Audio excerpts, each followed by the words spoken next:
Hello students, मैं नीतीश भारद्वाज आपका बेहद फिर से स्वागत करता हूं टीचर्स लाइन नमक चैनल पर।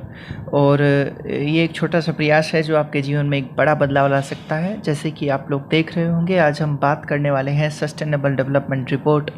और ये मुझे लगता है करंट अफेयर जो सेशन चल रहा है ये आप लोगों के लिए बड़ा लाभप्रद होगा एवं प्रॉफिटेबल होगा। तो आज हम बात करेंगे सस्टेनेबल डेवलपमेंट रिपोर्ट 2020 के बारे में, जो अभी अभी रिलीज़ किया गया है बच्चों। तो यहाँ पर इससे क्वेश्चन बनने की संभावनाएं थोड़ी ज़्यादा रहता है, क्योंकि जितना भी यूएनओ यानी कि यूनाइटेड नेशन में जितना भी देश हैं उन सब के यहाँ पर रैंकिंग किया जाता है कुछ अंकों के आधार पर। आज हम बात करने वाले हैं कि इंडिया की इसमें रैंकिंग क्या रही है तथा हमारी पड़ोसी देशों की रैंकिंग क्या रही है।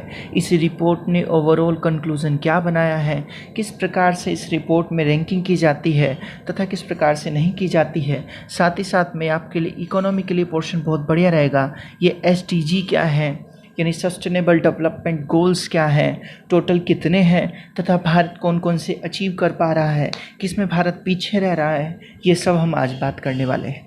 तो चलिए बच्चों, आगे हम शुरुआत करते हैं। यहाँ पर सबसे पहले हम जानेंगे कि इस रिपोर्ट में क्या लिखा हुआ है, इस रिपोर्ट में किसके बारे में चर्चा की गई है।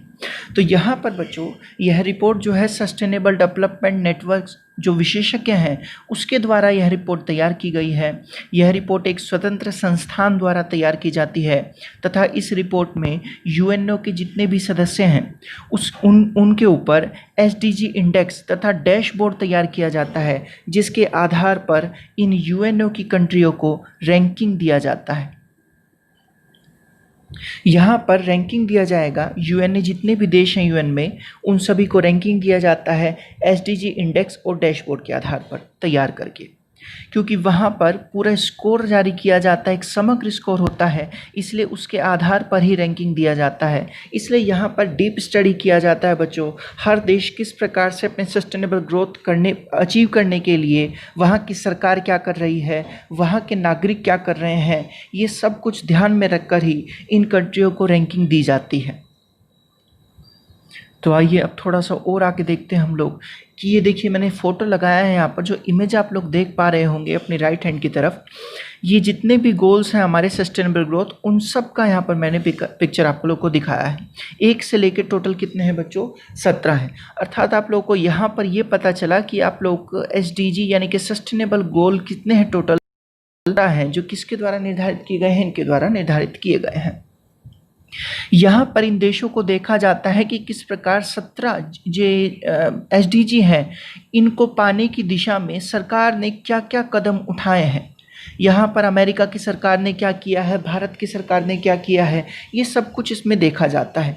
तो आइए चलिए अब मैं आप लोगों को विस्तार पूर्वक बताता हूँ कि सस्टेनेबल डेवलपमेंट गोल्स टोटल 17 हैं और वे 17 किस प्रकार हैं। सबसे पहले हम लोग जानते हैं कि एसडीजी का अर्थ क्या होता है। तो एसडीजी का अर्थ होता है सस्टेनेबल डेवलपमेंट गोल्स। ठीक है बच्चों, ग्रोथ नहीं है यहाँ पर, गोल्स है ये, गोल्स।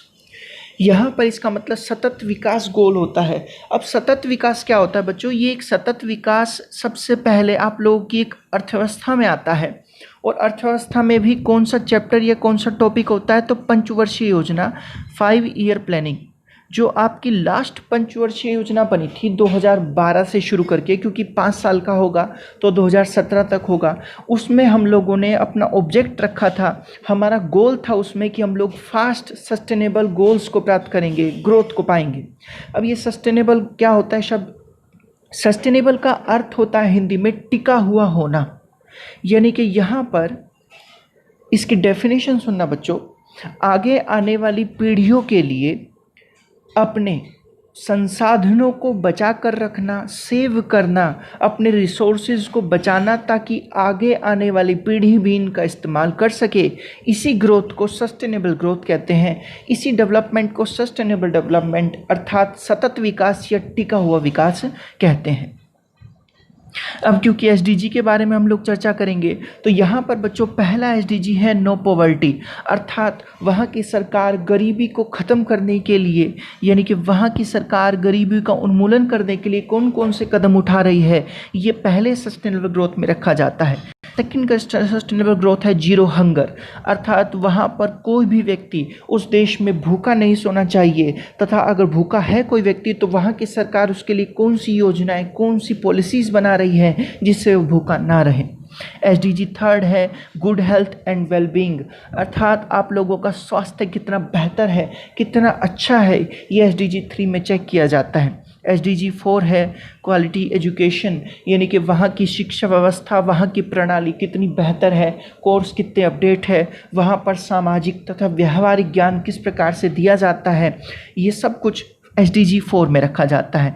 SDG 5 में है बच्चों जेंडर इक्वालिटी, अर्थात वहाँ पर पुरुष तथा स्त्री का रेशो, सेक्स रेशो आपस में सही होना चाहिए, तथा वहाँ पर ये नहीं कि पुरुषों को अत्यधिक बढ़ा चढ़ाकर डिस्क्राइब किया जाए तथा महिलाओं को नीचा दिखाया जाए, इसलिए SDG 5 में जेंडर इक्वालिटी को जगह मिली है।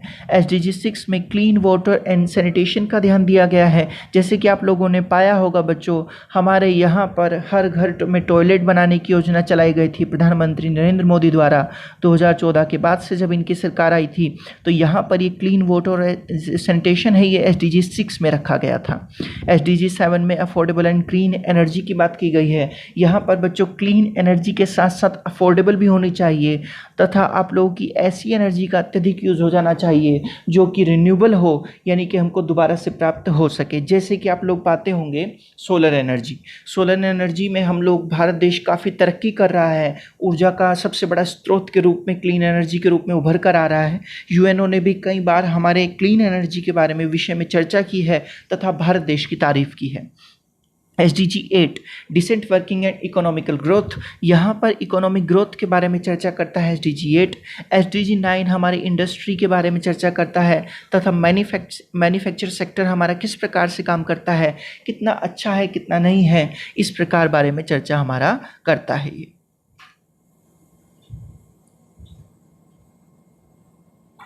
अब बच्चों SDG 10 के बारे में बात करेंगे हम।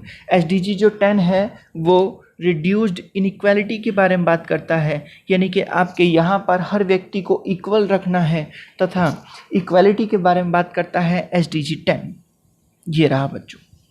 SDG 11 को अगर देखा जाए तो ये सस्टेनेबल सिटीज़ एंड कम्युनिकेशंस के बारे में बात करता है, अर्थात आपके यहाँ पर कम्युनिकेशन अच्छा होना चाहिए, तथा जो सिटी में आप लोग रहते हैं वहाँ पर आपकी बुनियादी सुविधाएं तथा बुनियादी उसका ढांचा बेहतर हो जाना चाहिए। SDG 12 के बारे में अगर देखा जाए तो ये रिस्पॉन्सिबल कंप्यूजन एंड प्रोडक्शन के बारे में बात करता है, यानी कि वहाँ पर कितना प्रोडक्शन, कितना रिस्पॉन्स कर रहा है उसके बारे में बात करता है। SDG 13 जो है 13 है वो क्लाइमेट एक्शन के बारे में। SDG 14 लाइफ बिलोंग वाटर के बारे में बात करता है। SDG 15 लाइफ ऑन लैंड के बारे में बात करता है, ये बड़ा इंपॉर्टेंट है लाइफ ऑन लैंड।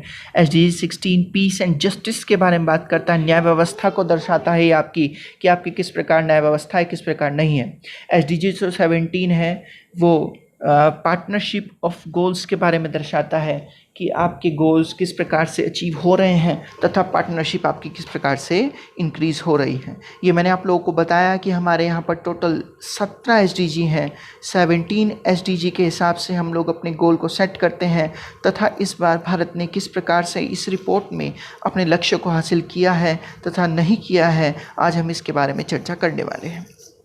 बच्चों अगर इस रिपोर्ट को देखा जाए तो यहाँ पर इसमें प्रथम स्थान स्वीडन ने पाया है, तथा दूसरा स्थान डेनमार्क को मिला है, तीसरा फिनलैंड को मिला है, चौथा फ्रांस को मिला है, तथा पांचवा जर्मनी को मिला है। यहाँ पर पहला स्थान स्वीडन को मिलने का अर्थ यह है कि स्वीडन ने सबसे बेहतर परफॉर्मेंस यहाँ पर दिखाई है, तथा 84.72 इतने टोटल इसके स्कोर दिया गया है आउट ऑफ 100, यानी कि 100 में से स्वीडन को 84.72 स्कोर मिला है 100 में से पूरा, इसलिए स्वीडन को प्रथम स्थान दिया गया है। इसने अधिकतम 17 गोलों में से, SDG गोल में से अधिकतम को अचीव किया है, तथा जिन्हें अचीव नहीं कर पाया है उनके लिए प्रयासरत जारी किया है। ठीक है, यहाँ पर इसको याद रखने वाली बात है कि पहला स्थान किसको दिया गया है इस रिपोर्ट में, तो स्वीडन को दिया गया है। अब क्योंकि हम स्वीडन के बारे में चर्चा कर रहे थे, आइए चलिए अब थोड़ा सा इंडिया के बारे में भी चर्चा करते हैं। तो status in this report of India, यानी कि इस रिपोर्ट में इंडिया का क्या स्टेटस है और क्या नहीं है, देखिए चलिए।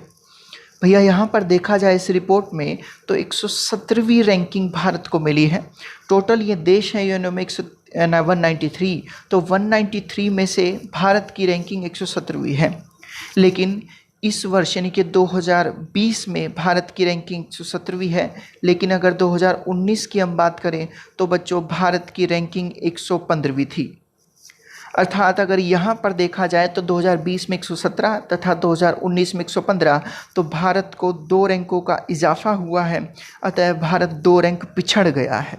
ठीक है, यहाँ पर इजाफा आएगा।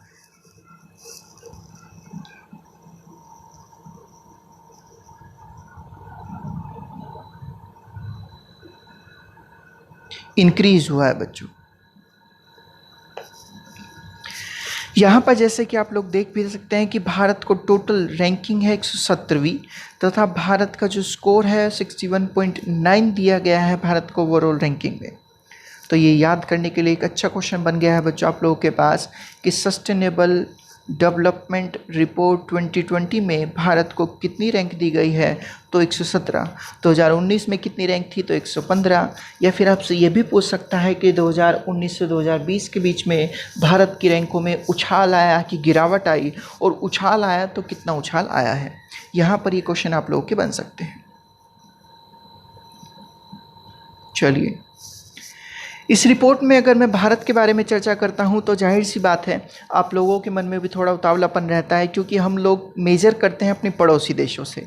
क्योंकि हम लोग अपने पड़ोसी देशों से, अपने पड़ोसी से ही जान पाते हैं कि हमारा कितना विकास हो पा रहा है, कितना विकास नहीं हो पा रहा है। तो आइए देखते हैं एक नज़र थोड़ी सी जो पड़ोसी देशों के बारे में भी चर्चा करती है। तो सबसे पहले अगर अफ़गानिस्तान को देखा जाए और पाकिस्तान को देखा जाए तो इनकी रैंकिंग भारत से भी ख़राब है। लेकिन और देश के बारे में अगर बांग्लादेश, भूटान, चाइना के बारे में बात किया जाए तो इनकी रैंकिंग भारत से बेहतर है। तो अफ़गानिस्तान की रैंकिंग 139 है, जैसे कि आप लोग बराबर साइड में देख भी सकते हैं। यहाँ पर बांग्लादेश की रैंकिंग 109 दिखाई है मैंने, तथा इसके आगे मैंने यहाँ पर पॉइंट आउट भी किया है कि इनके स्कोर कितने हैं। अफ़गानिस्तान की रैंकिंग 139 है तथा इंडिया की रैंकिंग 117 है, और इसका स्कोर जो दिया गया है इंडिया का 61.92 दिया गया है आउट ऑफ 100, यानी कि सभी स्कोर 100 में से हैं बच्चों। ठीक है, साथ ही साथ में अगर पाकिस्तान को देखा जाए तो इसका 134वां स्थान है पाकिस्तान का, तथा इसका स्कोर हमसे बहुत डाउन है, 56.17 स्कोर है इसका। बांग्लादेश का 109वां स्थान है तथा इसका स्कोर जो है 63.51 है। भूटान का 80वां स्थान प्राप्त हुआ है इसको, तथा 69.27 स्कोर है इसमें। तथा चाइना को 48वां स्थान प्राप्त है इसमें, तथा इसका स्कोर 73.89 है यहाँ पर। क्योंकि आप देख रहे हो इस रिपोर्ट में मैंने 3 देश आप लोगों को बताए हैं, बांग्लादेश, भूटान और चाइना। इनकी रैंकिंग हमसे बेहतर है, परंतु पाकिस्तान और अफ़गानिस्तान की रैंकिंग हमसे ख़राब है। कंक्लूजन ऑफ रिपोर्ट के बारे में बात किया जाए तो एट लास्ट ये रिपोर्ट ये कहती है कि कोविड-19 दुनिया में आया है, इसकी वजह से यहाँ पर इनकम इनइक्वालिटी अर्थात जो आय असमानताएं हैं वो पूरी तरह से बढ़ती चली जा रही हैं। इसको रोकना चाहिए देशों को, इसको कम करना चाहिए। आय इनइक्वालिटी का मतलब अर्थात ये रहा कि अमीर अमीर होता चला जा रहा है तथा गरीब गरीब होता चला जा रहा है। इस रिपोर्ट में कोविड-19 को इसका कारण बताया गया है, तथा यहाँ पर इस रिपोर्ट में ये कहा गया है कि जो रिपोर्ट है इसमें एसडीजी और एसडीजी ट्रांसफॉर्मेशन जो दिया गया है, मैकेनिज्म जो दिया गया है, वो कोविड-19 से लड़ने के लिए, रिकवरी करने के लिए देशों के लिए हेल्पफुल होगा। आगे ओवरऑल मैंने यहाँ पर एक राइट साइड में आप लोगों को पिक्चर दिखाया है, जिससे आप लोग इंडिया की रैंक को याद कर सकते हैं। मैं हम सभी जानते हैं कि इंडिया की रैंक 193 आउट ऑफ जो 193 देश हैं उनमें से 117वीं है, तथा इसको 61.9 स्कोर दिए गए हैं यहाँ पर इंडिया को। तो ये है बच्चों सस्टेनेबल डेवलपमेंट रिपोर्ट 2020, और मैं नीतीश भारद्वाज अपनी वाणी को यहीं पर ही विराम देना चाहूँगा। यहाँ से उम्मीद करता हूँ आपको ये समझ में आया होगा तथा आपके क्वेश्चन सारे आंसर बन जाएंगे। फिर एक लास्ट बात मैं आप लोगों को बता दूं कि टीचर्स लाइव को जिसने सब्सक्राइब नहीं किया है वो सब्सक्राइब करे, बेल आइकन दबाएं ताकि आप लोगों को नोटिफिकेशन मिल सके, तथा अगर आप लोगों को यह वीडियो पसंद आई हो तो लाइक का बटन दबाएं। इसी प्रकार से बच्चों आपके करंट अफेयर्स की वीडियो, ये सेशन करंट अफेयर का इसी प्रकार से चलता रहेगा, तथा हर रोज़ उम्मीद है कि डेली के डेली हर रोज़ आपके लिए करंट अफेयर की वीडियो आएगी। So thank you class and have a nice day.